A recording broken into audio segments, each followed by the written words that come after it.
এই দোয়াটা হচ্ছে দোয়া কবুলের অস্ত্র। ঘুম থেকে ওঠার পর যদি এই দোয়াটা করে দোয়া করেন, ইনশাআল্লাহ দোয়া কবুল হয়ে যাবে ইনশাআল্লাহ। আপনি পড়বেন লা ইলাহা ইল্লাল্লাহ ওয়াহদাহু লা শারীকা লাহু লাহুল মুলকু ওয়া লাহুল হামদ ওয়া হুয়া আলা কুল্লি শাইইন কাদির সুবহানাল্লাহ আলহামদুলিল্লাহ ওয়া লা ইলাহা ইল্লাল্লাহ ওয়াল্লাহু আকবার লা হাওলা ওয়া লা কুওয়াতা ইল্লা বিল্লাহ আল্লাহুম্মা ইগফির। এটা পড়ার পরে হাত তুলে দোয়া করেন, যা দোয়া করবেন তাই পাবেন ইনশাআল্লাহ।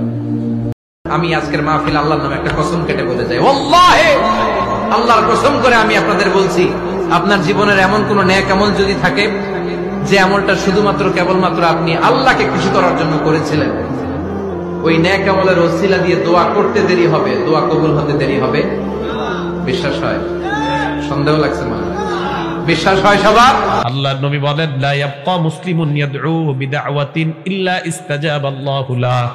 রাতের বেলা, গভীর রাতে মুসলমান যে কোনো দোয়া আল্লাহর কাছে করে, আল্লাহ সাথে সাথে তার দোয়াটা কবুল করে নেয়। দোয়া করতে জানা, এটার জন্য কোনো আপনার মাস্টার্স করতে হয় না। দোয়ার উপরে আপনাকে পিএইচডি করতে হবে না, খুব সিম্পল বিষয়, এখনই শিখে নেন। দোয়ার জন্য আদব হলো যে আপনি আল্লাহর কাছে দোয়া করতে গিয়ে প্রথমে আল্লাহর প্রশংসা করবেন। আল্লাহ, আপনার অনেক নিয়ামত আমি ভোগ করছি, আপনি আমাকে অনেক নিয়ামত দিয়েছেন। স্বীকৃতি দেওয়া যে আল্লাহ আমি সুস্থ, অনেকে সুস্থ না। আল্লাহ আমি পঙ্গু না, অনেকে পঙ্গু। আল্লাহ আমাকে আপনি কত কিছু দিয়েছেন যেটা অনেককে দেন নাই। আমার চোখ দুটো ভালো, আমার অনেক নিয়ামত আমি আপনার ভোগ করছি। আল্লাহ, আমি আপনার নিয়ামতের শুকরিয়া আদায় করছি, স্বীকৃতি দিচ্ছি, কৃতজ্ঞতা আদায় করছি।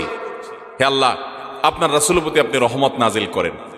আপনি যদি লম্বা চড়া বিস্তারিত না বলতে পারেন, আপনি সূরা ফাতিহাটা পড়েন, আলহামদুলিল্লাহ রাব্বিল আলামিন, আল্লাহর প্রশংসা সেখানে হয়ে গেছে, আলহামদুলিল্লাহ রাব্বিল আলামিন পড়েন, দুরূদ শরীফ পড়েন, বাস।